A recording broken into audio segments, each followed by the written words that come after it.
Section 212 of the Constitution of Zimbabwe mandates the Zimbabwe Defense Forces to protect Zimbabwe, its people, its national security and interest, and its territorial integrity, and to uphold this Constitution. The situation in our country has moved to another level.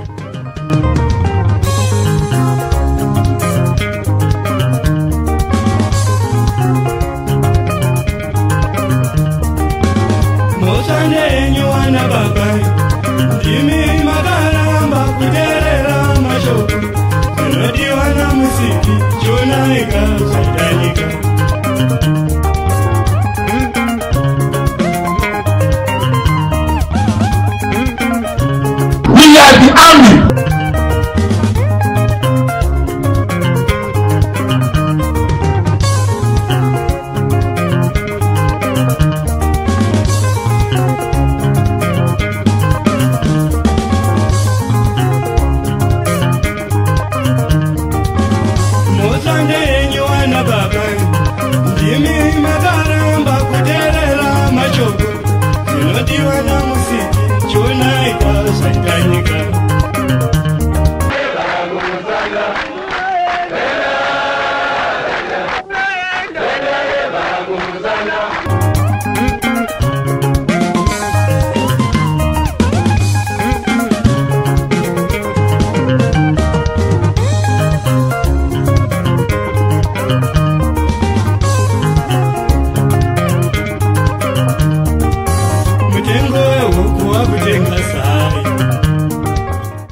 Thank you very much, Professor Jonathan Moyo, for joining us on this, the Free Talk, brought to you in proud partnership with the Frederick Newman Foundation. Now, Professor Jonathan Moyo, just a brief history and background, was a minister in the government that was led by President, the late President Robert Gabriel Mugabe, who was ousted from power through a military coup in 2017. Now we are discussing this day the role of the military in Zimbabwe's democracy and politics in present day Zimbabwe, whether they are the kingmakers or they are just there to implement their constitutional role, which is to defend the sovereignty of Zimbabwe against attack from other nations and to maintain peace and tranquility in Zimbabwe. Now, Professor Jonathan Moyo was an inside man in government, and he would know the working of the military and its connection to the political and powerful elite in this country. Thank you very much, Professor Jonathan Moyo, for joining us this evening. You're welcome. It's my pleasure to be here. Yes. Professor, you are also not only an inside man, having worked as a government minister, but you are also an academic. Now, as we open this, what is your prognosis or diagnosis on the topic at hand today, Zimbabwe, the Zimbabwean army, politics and power in Zimbabwe? Are they a major player?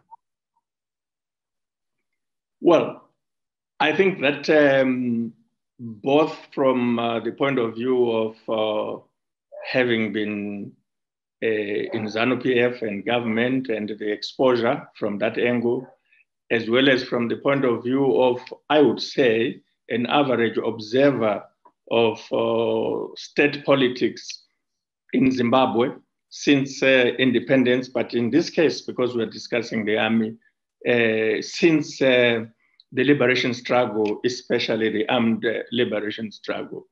If you see it as a participant or as an observer or a scholar, one thing that clearly, without any shadow of doubt, stands out is that historically, especially between ZANU and ZANLA, there has been an inextricable relationship, intertwined relationship between, if you want, the gun and politics.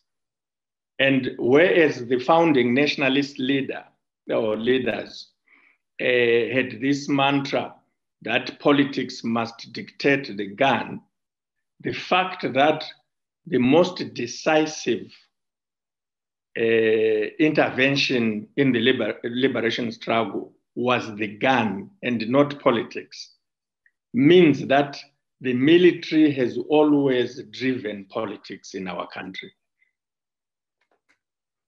Yes, sure, please go ahead. Yeah. I was making the contextual background that because of the liberation struggle and the role of the gun in the liberation struggle, and I should add also because of the Rhodesian security setup. So in the liberation struggle, you had the liberation forces on the one hand. They were the most important, decisive in terms of the intervention. On the other hand, they were fighting the Rhodesian forces, security, military forces. They too were the most important factor. So when Zimbabwe then becomes independent, the dominant force is the military.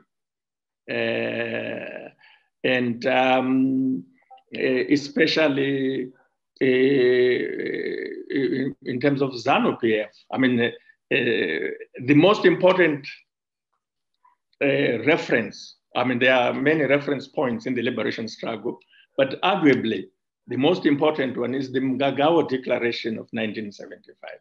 And that declaration was by armed people. It was not a political declaration. It was not like a charter for human rights, for freedom, to ask ourselves what is it that we want to achieve in an independent Zimbabwe. It was how the answer they gave themselves was by the barrel of the gun. And then the politicians who came into the picture, broadly defined, but in particular, President Robert Mugabe, were literally, for want of a better word, hired by the guerrillas, armed guerrillas. So the army, I think we should perhaps not even over-focus on the army, although since 2017, the focus is appropriate. But in Zimbabwe, it has been the security forces. It has been about all of the organs of security that make up what they call the Joint Command Operations, where the key military people from the liberation forces, so to speak, were deployed across the board to the army, with its parts, the army, the Air Force, to the Central Intelligence Organization, to the police, to the prison services, and so forth. These became dominated by people who came from the liberation struggle, and they worked together as the Joint Operations Command. Now, Professor, would it be appropriate to say that the power that is held by Zanu PF lies squarely in the hands of the military? Without the army, Zanu PF would not be in power. I think with specific reference to the army, the answer is yes, if the backdrop is the November 2017 military coup. The army has become the most important organ, and Zanu PF is now subsumed under the army. However, it is important to keep a historical perspective because the army has not always played the role that it is now playing.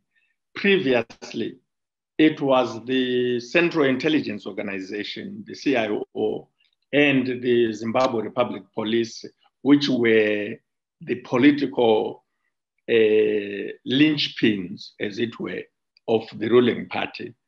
what can be said without any fear of being contradicted by the evidence is that Zanu PF is an expression of the securocrats, that the securocrats in the form of Jock have always dictated the political landscape and always shaped the national issues. And it depends then on which period you are looking at. You might find that at some time it will be the CIO playing the leading role, or the police, or the army. They have always wanted to be a cohesive unit acting as the joint operations command. But in reality, they have not always worked together. They've always been a conflict of agendas. As recent as the period between 2009 up to 2014, leading to the Congress of that year, the Zanu PF Congress, the police and the CIO were playing a very leading role. And the former Vice President, Joyce Mjuru, had the support of the CIO and the police. And the army had to react to them.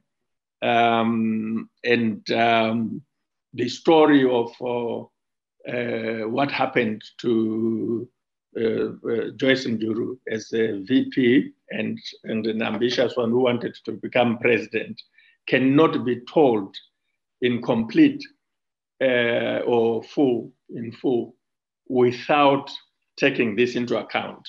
And since that time, since December 2014, in terms of the politics of Zanu PF, the army took over the driver's seat.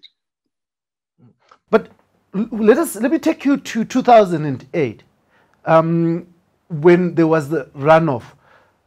Some people say that without the army, President Robert Mugabe would have left, would have been removed from power. Would that be a correct assertion? Yes, it is. In fact, you should talk to some of your colleagues at ZBC. I wasn't in Zanu PF at that time. People like to see me as having been in Zanu PF throughout, but I was not in Zanu PF. But however, there is a real story which ZBC and I think some Zim papers people know, that one day they were called to Defense House during that tense period when the nation was waiting for the announcement of a result which everybody had come to know. And they were called to Defense House, and ZBC literally set up there, its cameras and so forth. And there was going to be an announcement by the then CDF of literally taking over. But as a history of fate would have it, either somebody feared that if we actually formalize it in that way and announce that, we've taken over, because the president was no longer, the then president, willing or interested, there will be an invasion by somebody or some other reaction. So let's try another trick and so forth. But they came close to doing that. And even are you saying that there was an attempted coup in 2008? I'm not actually saying that. I'm saying there was a coup, but there was an attempt to announce it formally. There was a coup. It's common cause.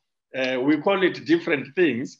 I generally refer to it, and I do this even in Excelgate, as a poll coup. But there was a clear military intervention to prevent one outcome in favor of another, which they were not ready for. and not ready for, because of many reasons, internal reasons, but more importantly, geopolitical reasons in terms of the region, the continent, and the so-called international community. With all that had happened, if they had dared announce that they have taken over, they would have invited a very robust reaction from outside players. So they decided to be different, take a different approach. Clearly, even in terms of his own narrations, some not quite genuine, there were slips of the tongue. President Mugabe said in many ways that the result had not gone his way. And even Mnangagwa, there's that famous speech by him lampooning Didmas Mtasa, to say that, you know, and Didmas Mtasa was the key figure then, you know, to say when he looked for him, he didn't find him in Harare or later on in his office. He had gone back to Resape because he was in a position to know what the result was, and they decided that, no, okay, so we have lost. But they intervened. I mean, and this is a very important question. We in my opinion, we review it from a historical point of view, not as students of history, but as people who are interested in understanding what is happening today and what might happen in future. A lot of times, people want to talk about Zanu PF. They want Zanu PF to reform. They even use, some of us, or maybe directly, they use a statement I once made to say that Zanu PF will not reform itself out of power. But they dance around the real issue. If you look at what has happened in Zimbabwe and understand that state politics has been driven by and large by the securocrats, but in particular, the most important of the securocrats are the military. Because the military has played an important role, because it is the most important institution, Zimbabwe's misfortune is that it has had a cadre of leadership, a cohort of leadership that comes from Mungagawa, and therefore has always been a political leadership armed with guns. And Zimbabwe hasn't had that kind of a professional army, which says we are the guardians to protect motherland, the boundaries, the territorial integrity of our country, and defend against external enemies. And what happens inside our territory is going to be an expression of the choices of the people of Zimbabwe through their political formations and so forth. Our army has not taken that view. It has been more an army to deal with the internal situation rather than the external situation. It's a generation of leaders. So when people talk about the need for political reforms, they make a mistake by focusing on something called Zanu PF. Because really that thing has never been there in any significant structural terms. You see just multitudes of people, and you can't really say, if you were to be asked, what is Zanu PF? You say Zanu PF are those people you see coming for rallies, or those people we see announcing that they are either attending a district meeting or a provincial meeting or a central committee meeting or Congress, and to say exactly where are decisions made in Zanu PF. Any serious person who has been a member of Zanu PF in the various structures of the party, but in particular, the Central Committee, which is supposed to be the most important one in terms of what happens every year until 5 years when you have a Congress, but also Politburo, which you guys in the media always say is the most important organ in between Congress and so forth, when in terms of the Constitution, it isn't. But if you were to ask these people who have been members of these structures of Zanu PF, which one of these organs makes real decisions on a regular basis which affect either government or members? If they are genuine, they will have to say they don't know, because all of the decisions, okay, let me be modest, most of the decisions come from outside Zanu PF. So Professor, doesn't make any decision. When you were sitting in Politburo, what were you discussing knowing that the decisions come from outside? Well, the majority of the members of the Politburo are cabinet ministers. So we don't bother because we know that these are the decisions we'll discuss in cabinet. But even in cabinet, although unlike the Politburo, cabinet does make some decisions. There is a real possibility of making a serious decision that would have been originated by a cabinet member. But the most critical decisions, even of cabinet, don't come from cabinet. They come from JOC. The most important decision-making organ in Zimbabwe is JOC. But right now, you have the most important members who sat in JOC now sitting in Politburo and cabinet. So doesn't that change the power matrix? But you said who sat in JOC, which means they would not be sitting in JOC. The Politburo, President Mugabe, I haven't quite seen the approach that Emerson wants to take, but President Mugabe used the Politburo as a graveyard of JOC people. So when they retire, they would get out, and then they will sit in Politburo, and most of them would sit in Politburo, if you recall, as committee members, which means they would not have a portfolio. They would just be there, and most of the time, they would sit there, enjoy themselves.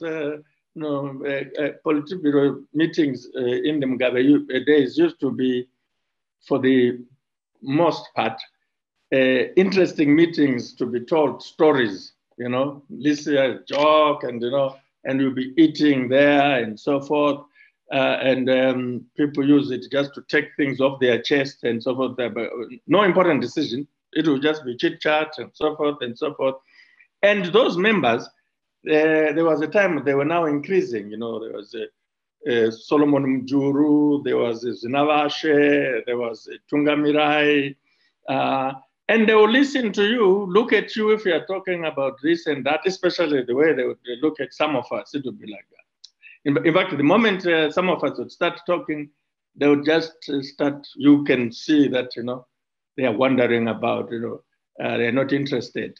But they are there, and occasionally they are the ones whom the president would use to use a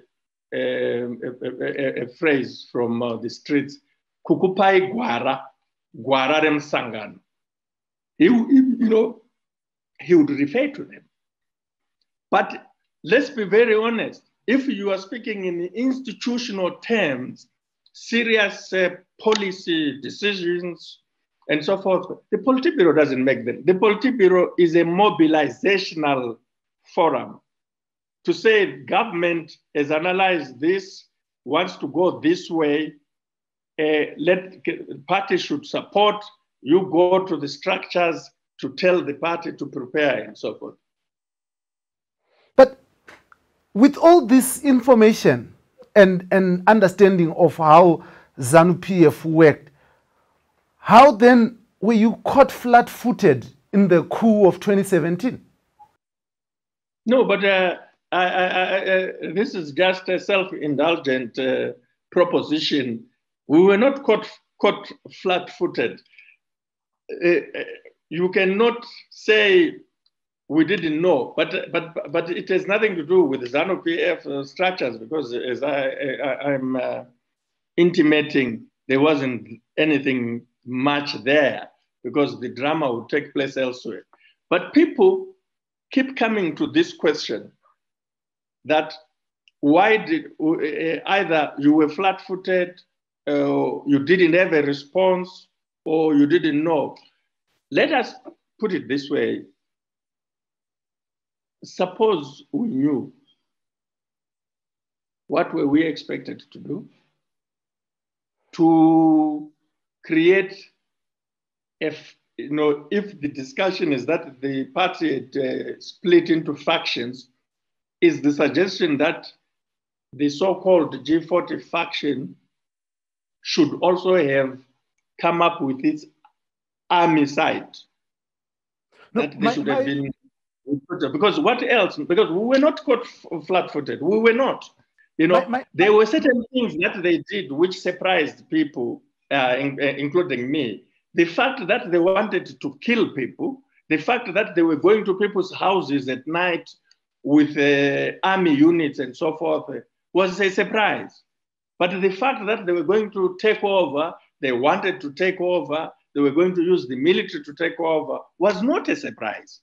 But how were you surprised? How were you surprised? How were you surprised by the fact that they were willing to kill people when Zanu PF has had a history of blood killing people over elections? No, but this was not an election. This was taking over. And if you are going to use the army to take over in 2017, as is the case in 2021, if you spill blood, you complicate your scenario. If you are going to take a gun and you're going to use the gun to take over power, that is why they are at pains. They did kill people, but and most of the people that they killed are military people and security people. And when security people die in Zimbabwe in situations related to security operations, they put a blanket over that. Information is, they just don't want those stories to be told. But if we're talking about an army that is taking over power in broad daylight through military means, it's very different from what they do when they are out there. They don't want to kill people on television. The only time they did that was on the 1st of August 2018. That's when they killed people on television. But before that, and since then, we don't see them doing that kind of a thing. People must understand that because they took over in relation to succession, to succeed President Mugabe, and because everyone knew that the time to succeed President Mugabe had come, we did not see the succession in the same way. We had different theories of the succession. But Professor, knowing fully well where the power resided, why did you have different feelings of the succession, knowing that it was the joke that would ultimately make the final decision? It wasn't joke. It was not joke. We knew much more than that, and the story is much more complex than what you are summarizing.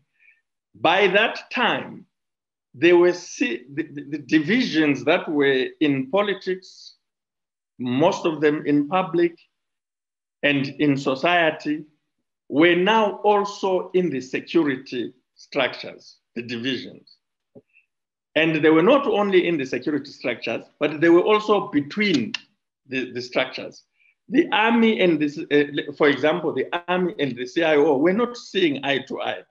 So one of the institutions which had been rendered useless by the time of the coup is joke. There was no joke anymore. So you had people meeting wherever they were meeting at in Zivarasekwa, officers met there in the presidential guard had become a very key instrument. So there was a lot of fragmentation. But as I'm trying to make you understand, not everyone who wanted to be part of an army faction. Not everybody wanted that. There was a genuine feeling that some of us had, which turned out to be an unsustainable one, that the transition could be political, that people were not going to become as crazy as they did to come into town with 1945 tanks and armored vehicles. We didn't think that they would do that. We didn't think so. But they managed to do that because they convinced outsiders in the neighborhood and overseas, in China, in the UK, and made those outsiders think that the time had come to bring an end to the Mugabe era, the Mugabe system, and that the people who wanted to continue it, his wife and the so-called criminals surrounding him, if you support us to deal with his wife and deal with the people surrounding him, we will have a new dispensation. We will have a second republic that will be democratic and will do all these things that have not been possible to do under Mugabe. They had a perfect lie.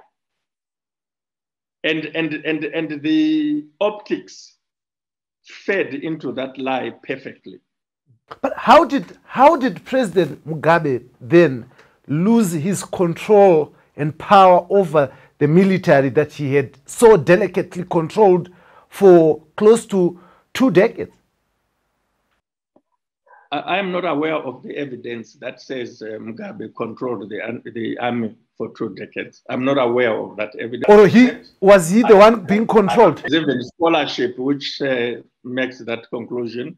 But what is true is that for the period you're talking about, there was a good relationship between him and the army. And I think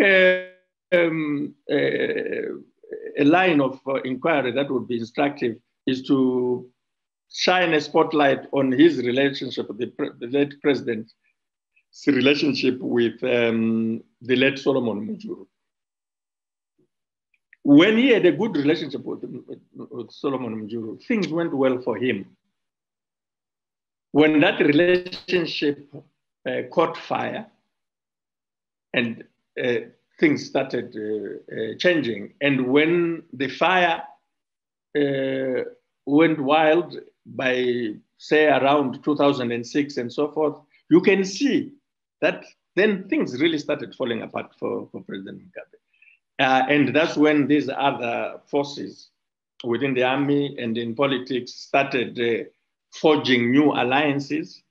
And in 2008, that's when there was a new ball in town, new game. I understand that our colleagues in the opposition, in the MDC in particular, tend to highlight what happened, the atrocities committed against their members and some of their leaders. But you know what? An untold story or insufficiently told story is what happened to Zanu PF people, supporters who were perceived to be supporting Joyce Mjuru in Mashonaland Central, in Maswingo, and so forth. Terrible stuff. The same stuff that happened to the MDC happened to these people. And for quite some time after the 2009 GNU, in Politburo meetings, there used to be tension and fights. And the former Vice President Joyce Mujuru was demanding explanations, calling for accountability. Tagatadze, why were we handled like that? And it was not pretty. But that story, I guess because it touches on Zanu PF thing, it hasn't been told well, and the victims don't want to speak because they are still in Zanu PF. So Zanu PF, in what you're saying, is a mafia. I'm not, those are your words. A mafia is about moving illicit trade and this and that. You know, I guess at some level of it, it is mafia-like, but that mafia-like aspect doesn't really touch on its members. I think really the question that is in front of all Zimbabweans is, and first and foremost, in front of the army itself. I mean, it can't be in the interest of the army from a military point of view, from a security point of view, and from a strategic point of view, to be linked to a party called Zanu PF in 2021, when you have a constitution that in black and white commits itself to a multi-party democracy. The army, or at least its CDF in 2017, waived the constitution and said, this, you see this, we are not going to terror. Well, you know, it really would have been nice, and it still can be nice, if the waiving is not for dramatic effect, if it is serious, to say, you know what, we will associate ourselves with change as long as that change is in this document. And what we are seeing and so forth is threatening the values and principles that are in this document.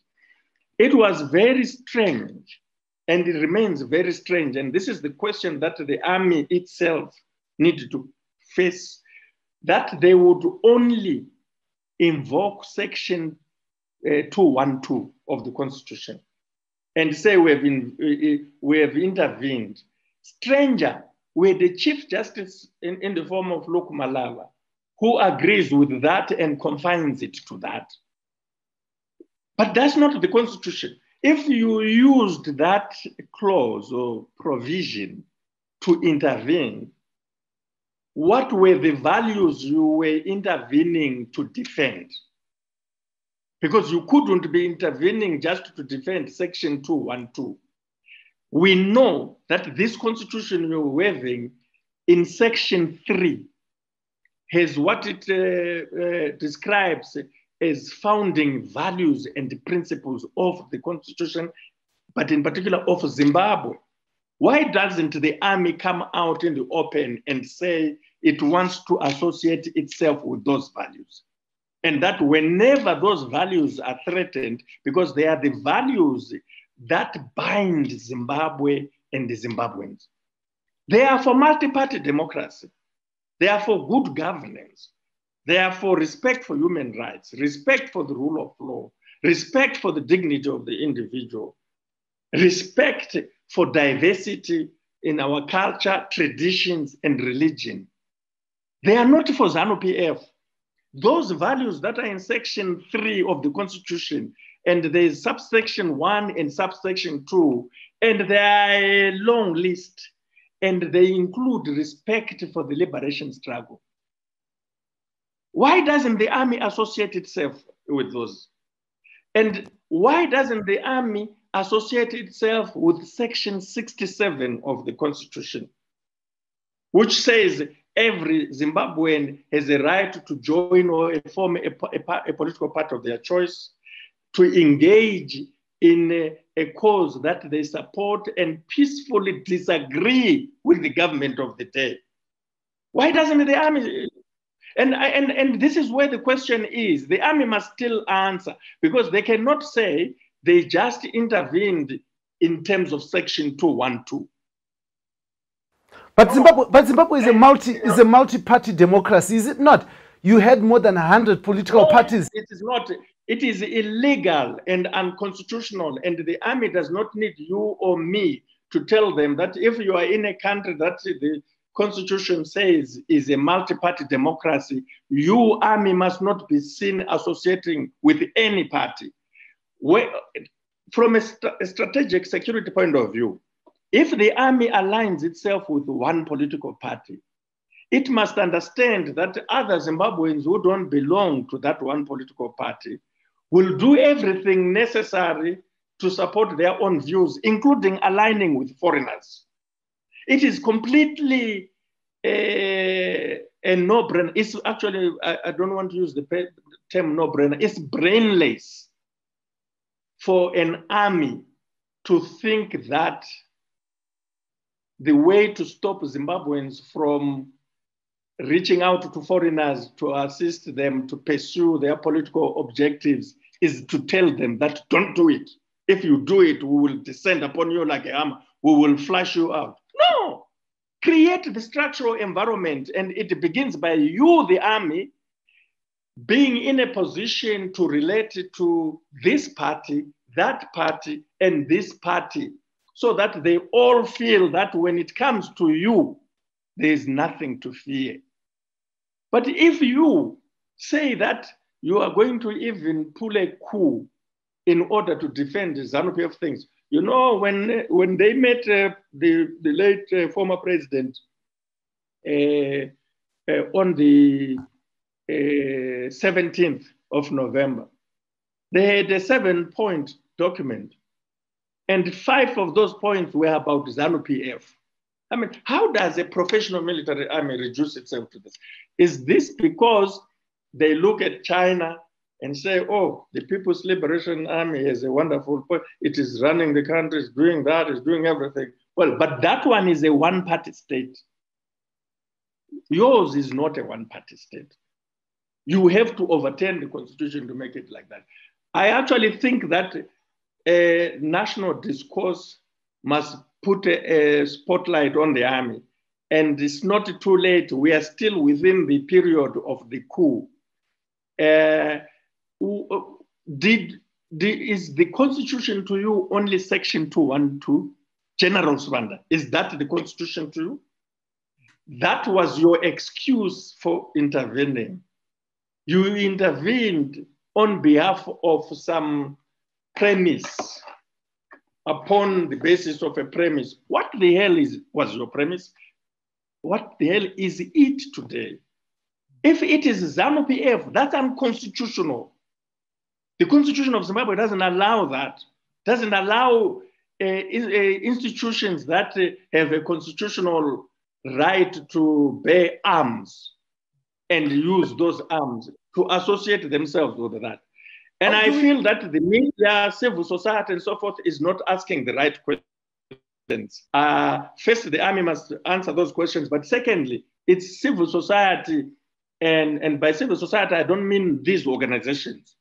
By civil society, I mean everybody out there is civil society. You know, the citizens are civil society. Why? You know, when you have a constitution which says there should be political parties, many of them, and they must contest for power. When one of them is cheated, it can't be the problem of the victim who has been cheated, because the elections are run on the basis of the parameters, rules, and so forth that we set up as society. And it doesn't mean all of us are going to run for elections to become president or that. But when the election takes place, we cannot start saying, oh no, V11s and now and so forth. No, it is our problem. When somebody is cheated in an election, it's not up to that somebody to suffer alone as a victim. It's actually an offense against not just the state, but principally society. Now, if you are in a country where people don't care about that, and they're not going to do anything about that, and they ask the important questions that you are asking today, what is the role of the army in our politics? Why is it playing this decisive role? Well, honestly, at the end of the day, the answer is they are doing that because you are letting them. And by you, I mean society. Professor, in your view, what makes Zanu PF or the army become one? Is it economic interest? Is it the Mungagawa bond? What exactly makes the two twins, so to speak? Well, they are not two. There's just one thing here. And the one thing then must find different faces. What we have here is the army. Although I have been trying to explain to you that in most cases, it's better to understand that you're dealing with securocrats. And not every securocrat is the army. That's why they have JOC. And these days, JOC is working. It was not working up to between 2014 and 2017. It wasn't working. Since 2017, the army has used its position to bring back everyone. So we should not always be saying army, army, army, army. We are talking about securocrats. This is history going back to Mungagawa, to independence, to Gukuraundi, and all those high points where the securocrats are, Zanu PF as a political party does not exist. What I would suggest now also, from what we can see, and if you look at it from an academic point of view, the evidence is compelling.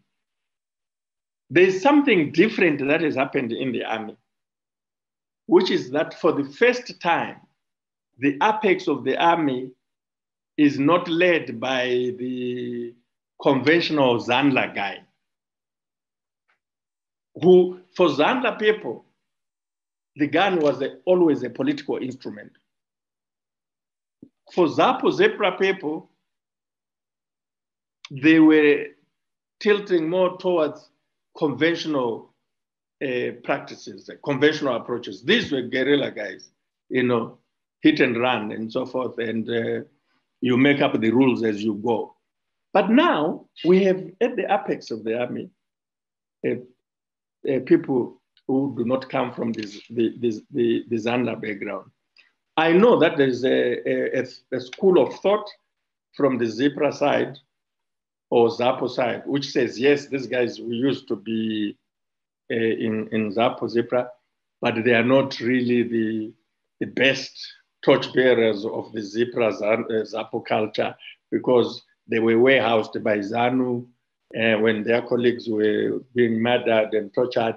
They really never spoke out. They put their heads down and reasoned, But even if and I understand this is a very powerful intervention, but even if you factor that in, these people are not Zandla.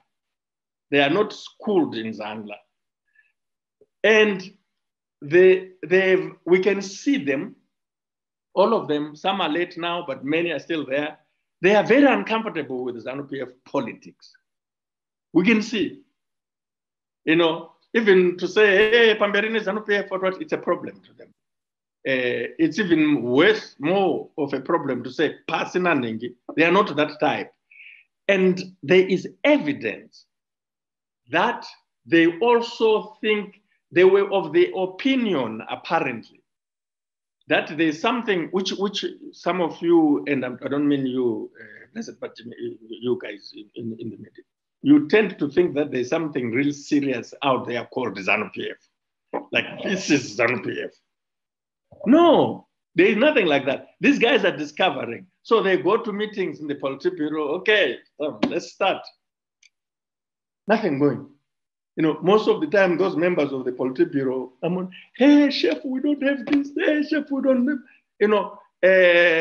So they are forced to ask themselves, so where is this Zanu PF?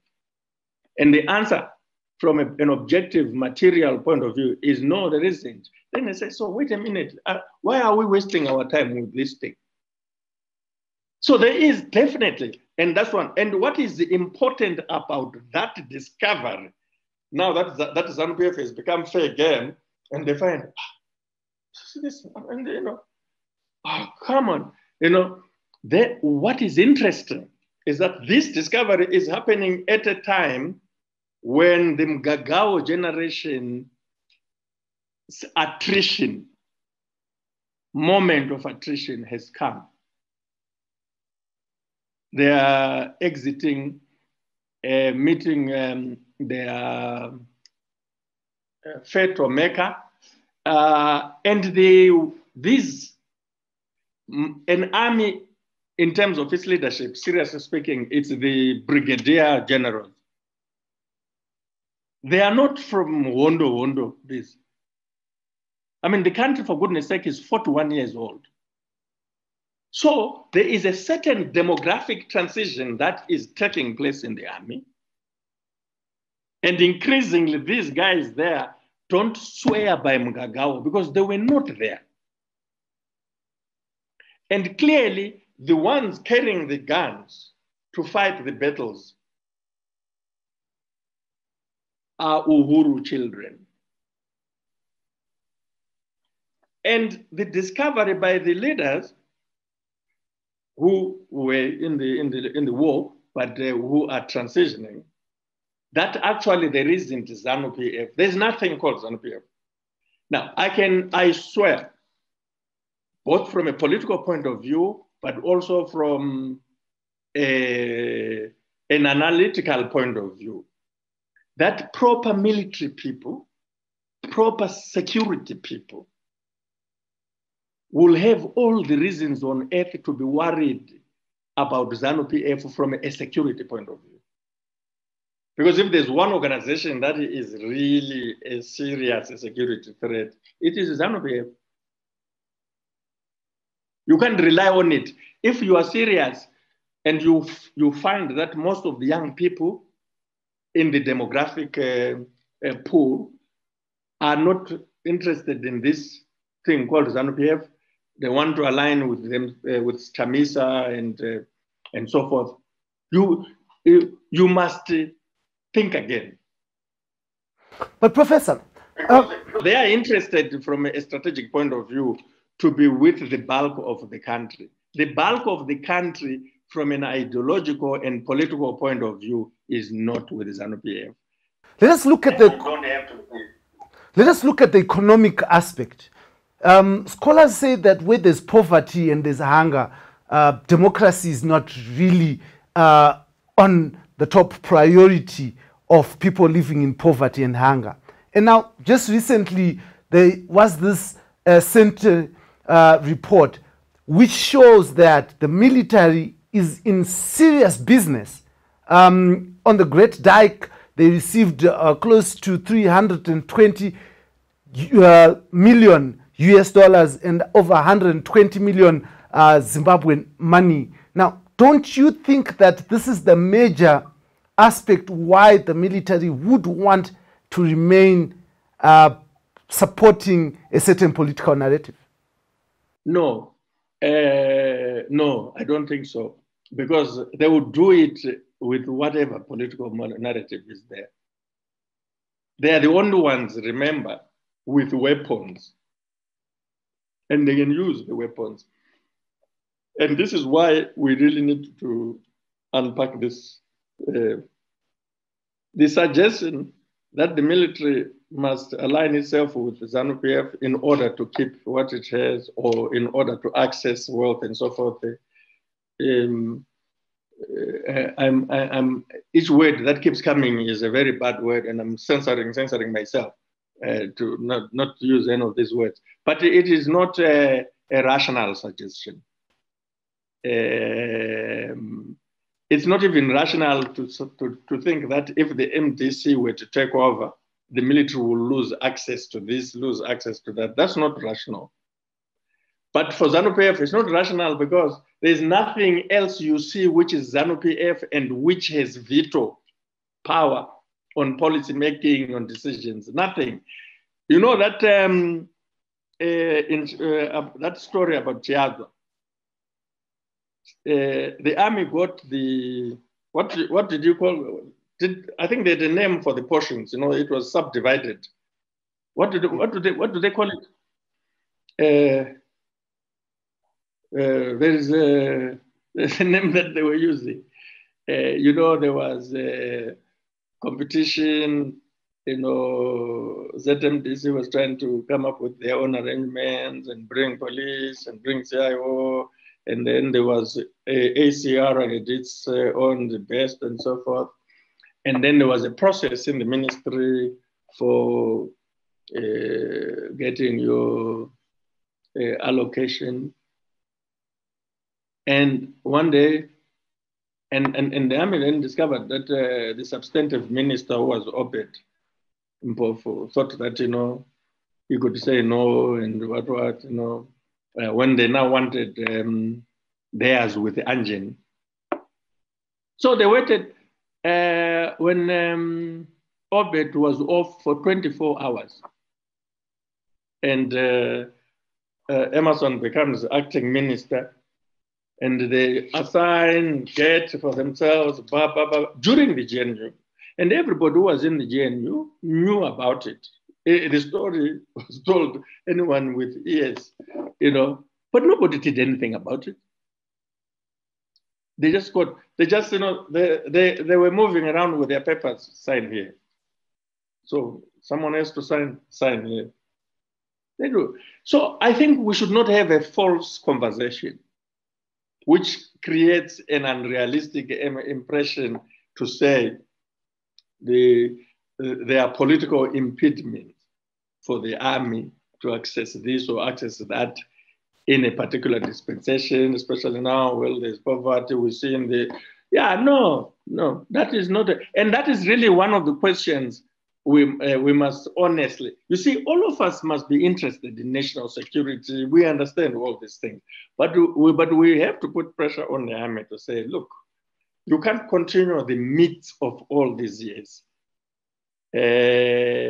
You are, it looks like someone in the security structure in Zimbabwe wants to continue the myth that, hey, Zimbabweans regime change, what. That is nonsense. Because in real terms, if the constitution is the one that wants regime change, and the army must be committed to that and put itself in a position where it should not matter to the army whether Mhlanga or Moyo or Sibanda or whoever is the president of the country. It shouldn't matter. They should create an enabling environment where that doesn't matter. That's why in these other countries, they've achieved that level, where as far as the army is concerned in the UK, it doesn't matter whether it's the Conservatives or Labour or even the Lib Dems who are in power, because they are operating from the same parameter. So I don't agree that the acquisitive or accumulative appetites, whether with respect to minerals or whatever cartel, makes them want Zanu PF and not other parties. So there's no necessary connection. But in introspecting with yourself, Professor, do you not think that you watered this problem? You were part of this problem, and as long as the army was serving your interest and had your back, it was okay. Now that it has pushed you out, you find that it's not okay. Yeah, the only problem is you are asking a political correct question that you are going to be talking tomorrow. So ask him that question. You are not asking a question that is anchored in facts. Because if you were just to be factual, you would not ask this question. Because it is ridiculous to suggest that Jonathan Moyo is not okay today with the army because in November they kicked him out. That's an absurd thing to ask Jonathan Moyo. Because if there's one person who was fighting the army when he was supposed to be eating, it is Jonathan Moyo. If you go to the Herald and Chronicle, I think of 2 June or so, 2016, not even 2017, you will find a headline, General Chiwenga blasts Moyo, and says, Taku Muziva Manje, we have him where we have wanted him, and blah, blah, blah, blah. And I respond to that, and it continues. If the choice was that when you are in, just play ball and worship the army and worship these people, look, my friend, I may have weaknesses and so forth, but I did go to school. I did sit behind the desk, and I know what is the easiest option when the tough gets going. So, I mean, try another question, my friend, and I'm happy to answer the question. But for anyone to say, oh, no, you are now saying, I said tougher and much more difficult things when I was right there inside. And guess what? I even made a documentary, which is there, and I presented it in the Politburo, and I even put Chiwenga on the phone. He was talking to one of your reporters and so forth.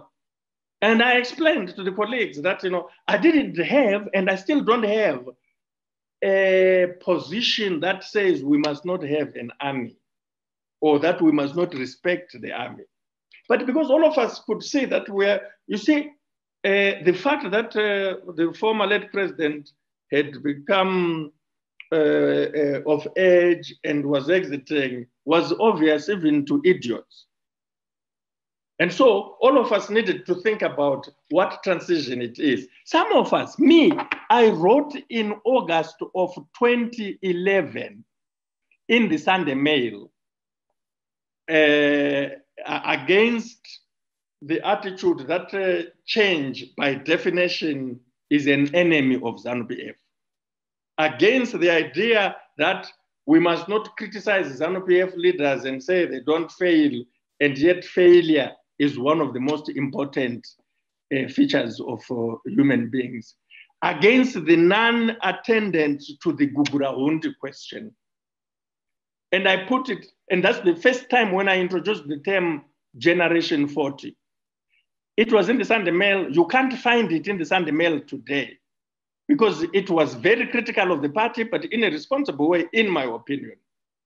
You can only find it in the Zimbabwe Independent. It was republished by the Zimbabwe Independent in 2011. So, I don't know what is wrong with my country or my compatriots, that they just think, no, if you hear Jonathan complaining, he's complaining for the first time. No, for me, especially this issue, you are criticizing the army for the first time. I mean, it's the most nonsensical thing anyone can say to me. A person who says that is either saying it out of personal hatred, or they are malicious, or they are ignorant. If they are none of these three, the evidence is in the public domain. Those guys. In fact, one time, both Chiwenga and Parents Shiri took turns in the Zim paper's front page, going after me.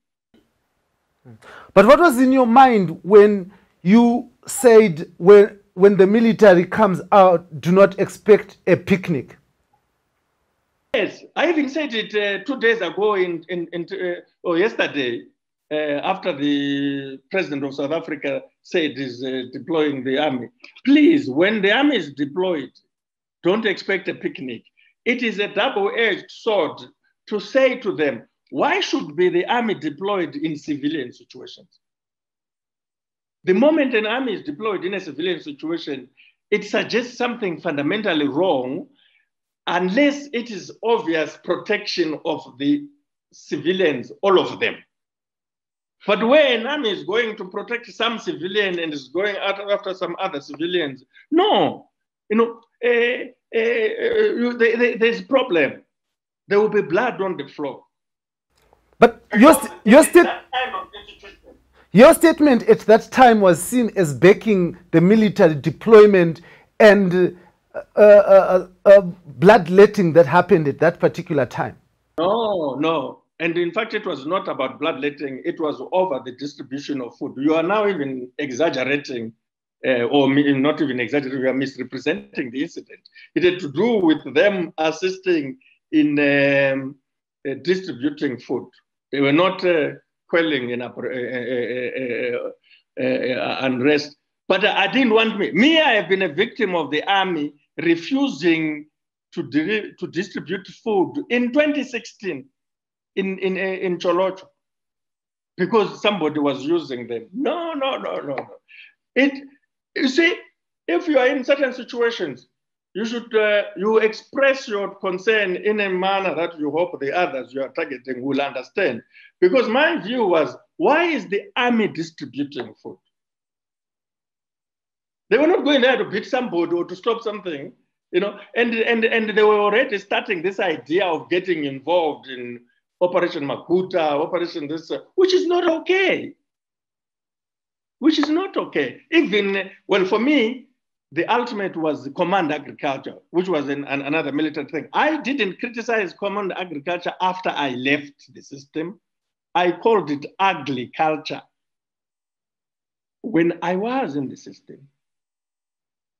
But you see, you guys, many times, you want to worry about us. We have no weapons, doing nothing, trying to explain things. But you are afraid of dealing with the other guys who actually have the, you know, you can't win a Nobel Prize because you are taking Jonathan Moyo on.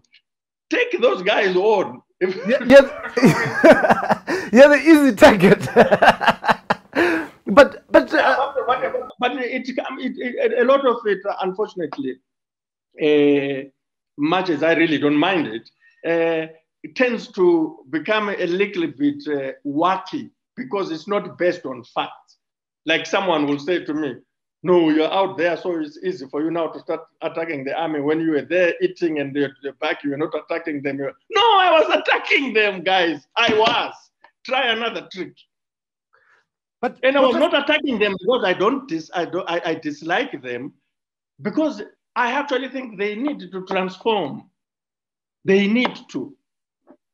Professor, what do we do as a nation to extricate ourselves from this issue where the military becomes the kingmakers and becomes the force behind a so-called civilian government? Yeah, but you know, they are not even kingmakers. They used to be kingmakers. Now they are the kings. Please make no mistake about that. They are the kings. They are not making any king. No, not anymore. I think that, as the Americans would say, the issue of what do people do is the proverbial $64 million question. But I thought we have addressed this issue because, quite frankly, why are you in the media, not you yourself as one person, but the, I don't want to say fraternity, you know, the media sector, I guess. Industry. Not sure that there's I mean, how can we have an industry that doesn't make money and create jobs? I don't think there's an industry like that. But but this media thing, why don't you hold these guys responsible? Honestly, let's go back to them and say, are you serious? And no one is fighting anybody.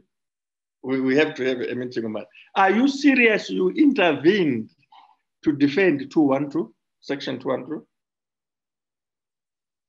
Or you used Section 212 to justify your intervention, which, okay, much as some of us think it doesn't allow you to do that, fine. But what other parts of the Constitution were you fighting for? Because the most important parts of that Constitution, you know, they have forced the country to focus on Section 59. Hey, you can demonstrate, and if you do, you have to be peaceful. Hey, what? No. Let's put that. Let's park it for a moment. Let's go to the beginning, right from the preamble, but let's read section 1, section 2, and 3 and stay there. Does the army agree with section 2 and 3 of the Constitution? Because believe me, if they do, we'll make a lot of progress. Because all of us must be bound by that. If they don't agree with section 2 and section 3 of the Constitution, let's forget it. Why can't we have a conversation about that? Let's forget about 59. We are not talking about demonstrations. We're not talking about making petitions. We are talking about the founding values and principles of Zimbabwe. They are there. They are in section 3. And section 2 talks about this constitution which we saw them waving. Do they agree that constitution that they were waving, do they agree about what is said about its standing in section 2? Do they agree? Do they realize that they are doing things which in terms of that section they must not do?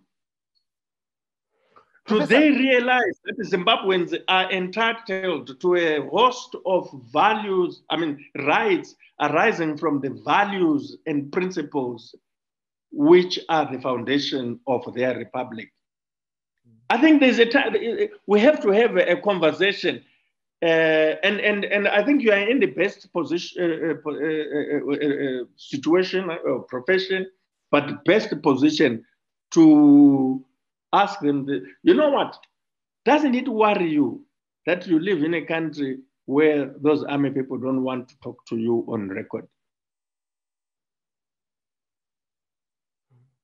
You can ask me all sorts of tough questions and so forth, but try getting generous fund.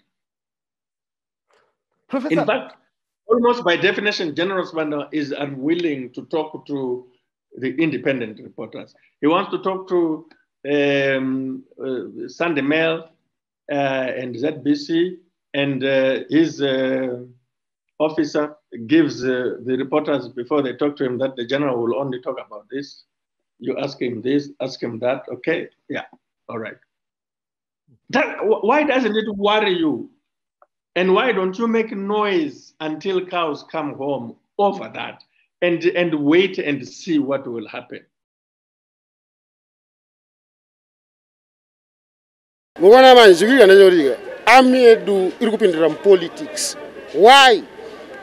Recently, Comrade Chamisa vakataura kuti isusu bondi yedu nearmy achitese azisiyani. He is a Zanu PF man. Honestly speaking, the army iri kutotumwa ko destroy demonstrators vari kurohwa vanotumirwa army. Takazviona panapo pana Zimbe. Katojamba vanhu vakapfurwa nearmy vachiprotesta. Saka it's being politicized. Our army is being politicized. Kutaura chokwadi. But zvinorovesa hazvo vandoziziya. Army yedu iri kushanda kupolitics. Chamisa akataura ndifunga mwese mukuziziya pana sikuziziya kuti anzi bondi yedu isusu Zanu PF nearmy aite se aibrekwe. Army yedu Zanu PF. Army yemuZimbabwe haina chekuita nepolitics. Politics yakazvimirira iri yega, army yakazvimirira iri yega. Army yakamirira kubatsira isusu popo.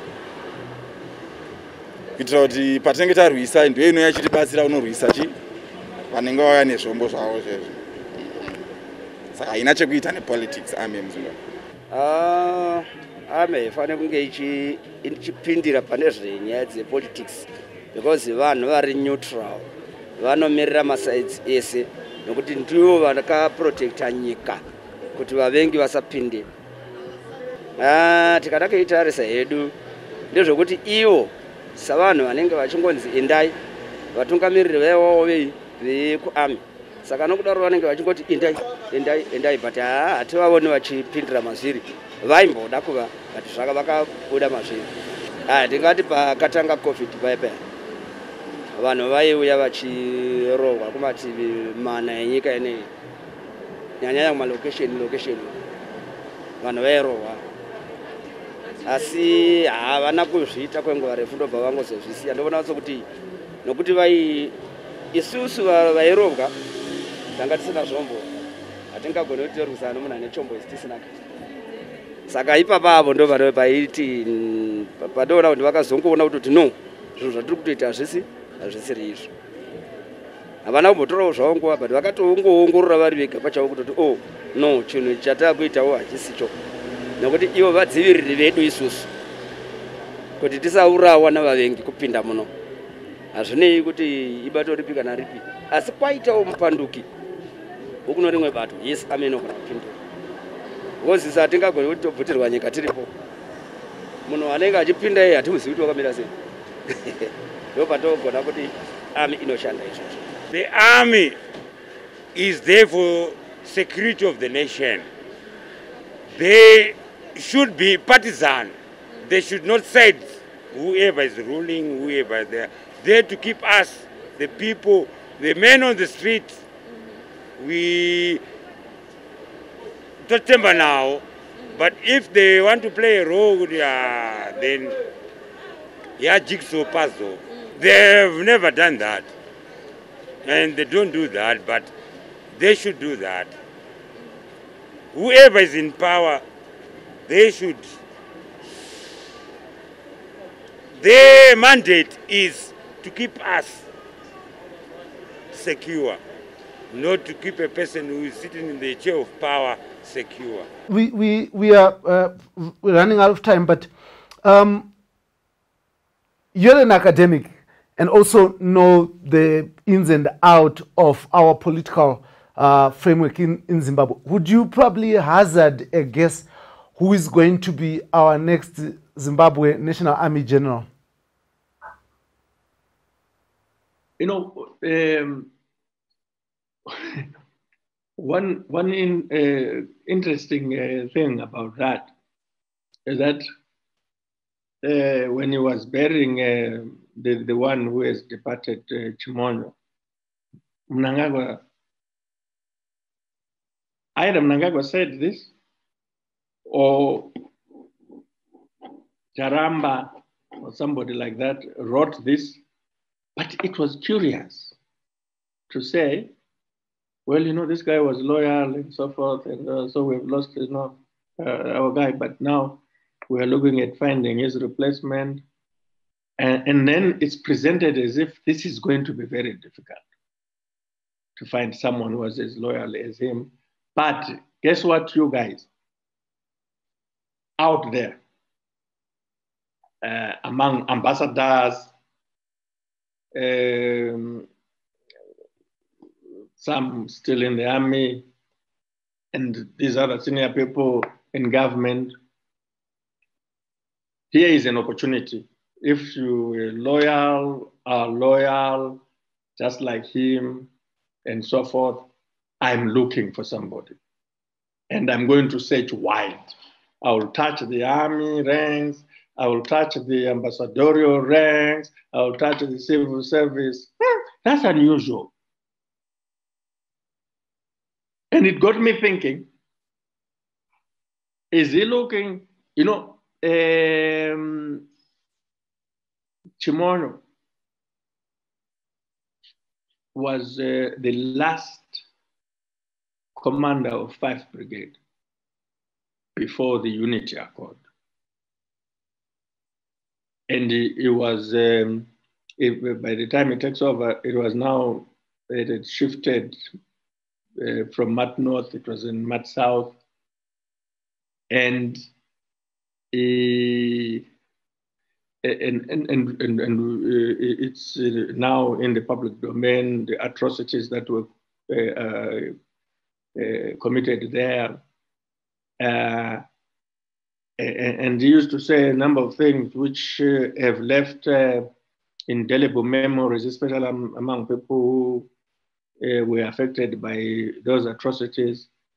But for me, the two things that stand out about this trusted, loyal person who has been declared a national hero like the rest of them is that One time he was quoted in the Chronicle saying, you know,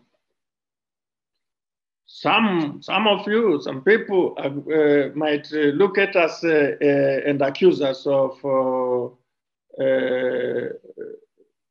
mass murdering people. But guess what? We are here to do a job and we are clear about it. You can say whatever you want, but we will do what we need to do. For me, that's a callous defense of mass murder. Or not, if it's not defense, explanation. But the other thing that stands out is that he started complaining to his bosses, to Mnangagwa and those dog people, sending them, you know, and almost pleading for the deployment to end because his troops had become like zombies. And the term zombies, his term.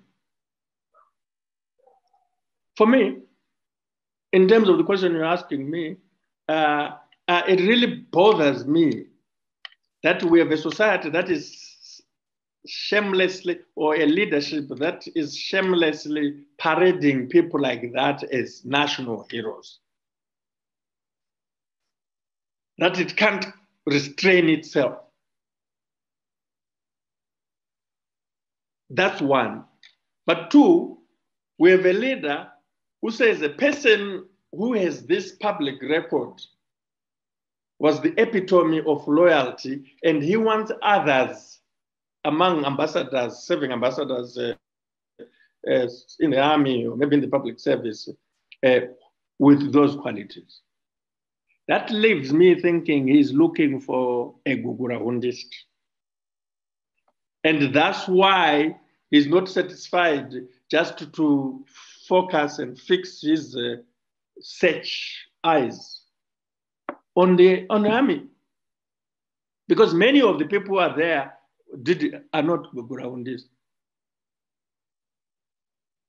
I want someone I can trust, but looks like I have a problem trusting the new guys who, the career ones, who are on the career path. So I must look. So some of the Gugurahundis who were in the 5th Brigade are no longer in the army. And this guy is trying to replace had been ambassador for 10 years in Tanzania, had been removed from the army. So they come, they take over by military force in November 2017. They look around. They don't promote people who are in the army to be commander of ZNA. They say the best person, let's look. They find in the ambassadorial ranks, they recall a guy who was commander of the Gugurahundi, who has been out of the army for 10 years. He wants to do it again. And that worries me. So much as it might be a little bit difficult to say so and so and so and so, and all of us, you guys included, can start searching where are the Gugurahundis who were commanders or high ranks in 5th Brigade. So as I was trying to do the search, my initial search landed on Aaron Nepera. He was up there in the Gugurahundi 5th Brigade. Is an ex-combatant. Like all of them, is 90. He claimed to be 98% disabled when he left the Gugurahundi, and he seemed to be complaining about it. I was like, he didn't seem to live okay. Must have been one of those who had become a zombie. So we have a president who says publicly this, and why he must say like that publicly beats me. I don't understand what is the problem. Because even saying what he said in the manner he said it is really disturbing. It is disturbing to the forces, those who are serving, that I'm not looking among you. I'm inviting everyone to start looking. So that should he pick someone else in the same way he picked Chimonyo from Tanzania, the nation shouldn't be surprised, you know. So I think it's too early to say so and so and so and so, but very clear that he's looking for someone with unusual qualities, zombie-like qualities, with a mass murder history, someone, chirangano chedu, people, we will protect each other because we know where we have come from together. To me, that is the thing, and I'm disturbed by it. No, thank you very much, Professor, for joining us and for shedding insights into the topic of the day, Zimbabwe Army politics and power.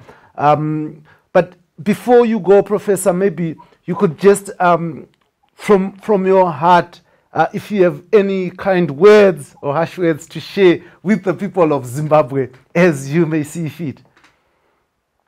No, I mean, there's no way one can have harsh words to share with the people of Zimbabwe.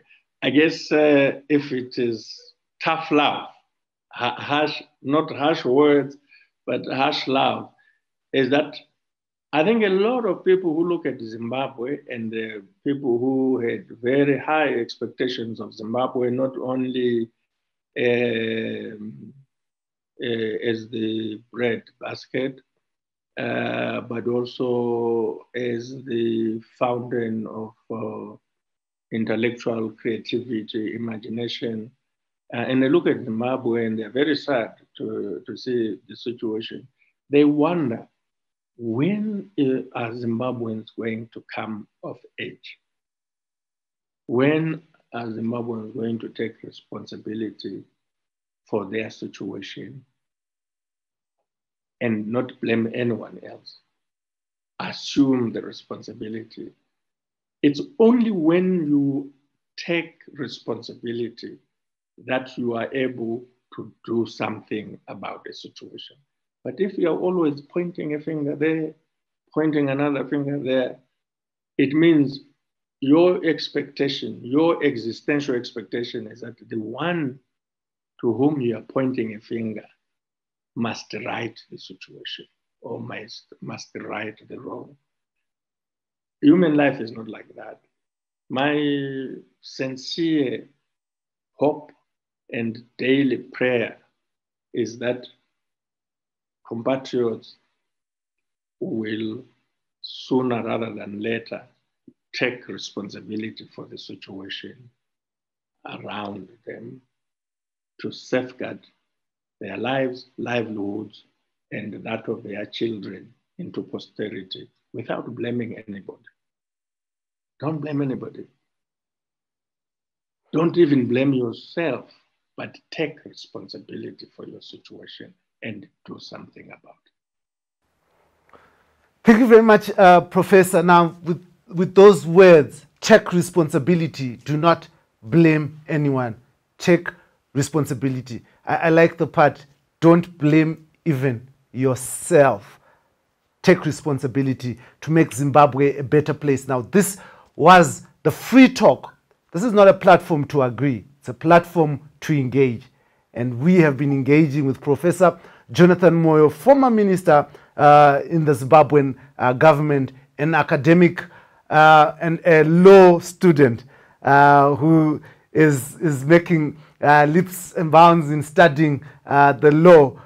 Looking forward to seeing you in court soon as you argue cases, Professor. But very insightful discussion, and thank you very much, Professor, for taking time off and coming to share insights with us about public institutions and the greater good of our nation. This is the Free Talk, and I am your host, Dara Blessed Mhlanga. Until next time, thank you very much for joining us. This was the Free Talk, proudly brought to you in proud partnership with the Frederick Newman Foundation and Heart and Soul TV and Radio. We believe that dialogue is the crux of development. When people talk to each other, when people listen to each other, development happens.